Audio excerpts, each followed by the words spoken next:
எல்லாருமே கவனிச்சீங்கன்னா அவங்க எல்லாமே கர்த்தராகிய இயேசு கிறிஸ்து நாமத்தினால ஞானஸ்நானம் கொடுத்தாங்க. பரிசுத்த பவுல் என்ன நாமத்தினால கொடுத்தா? எல்லாமே கர்த்தராகிய இயேசு கிறிஸ்து நாமத்தினால தான் கொடுத்தாங்க. ஆனா இன்னைக்கு சபை என்ன செய்து கொண்டிருக்கிறது? பிதா குமாரன் பரிசுத்த ஆவி நாமத்தினாலே இயேசு கிறிஸ்து உண்மைகளாக தான் ஜனங்களிடத்துல பேசினார். பரிசுத்த ஆவியினால தான் என்ன பண்ணோம்? அதை வெளிப்படுத்தணும். பரிசுத்த ஆவியினால என்ன செய்தார்? அதை வெளிப்படுத்தினார். யாருக்கு வெளிப்படுத்தினார்? இயேசு கிறிஸ்துவோடு கூட இருந்த அப்போஸ்தலர்களுக்கு அதை வெளிப்படுத்தினார். பெந்தெகோஸ்தே நாளிலே அதை வெளிப்படுத்தினார். இயேசு கிறிஸ்து கூறினதை பெந்தெகோஸ்தே நாளிலே பரிசுத்த ஆவியினர் வந்து அதை வெளிப்படுத்தினார்.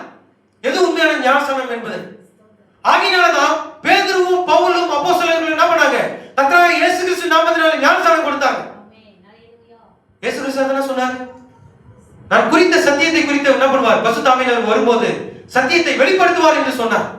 பரிசுத்த ஆவியானவர் என்ன பண்ணார்? மேல் வீட்டு அறையில் இருக்கும்போது பரிசுத்த ஆவியானவர் என்ன பண்ணார்? இறங்கி வந்து ஜனங்களை மகிமையினாலும் தம்முடைய ஆவியினாலும் நிரப்பினார்.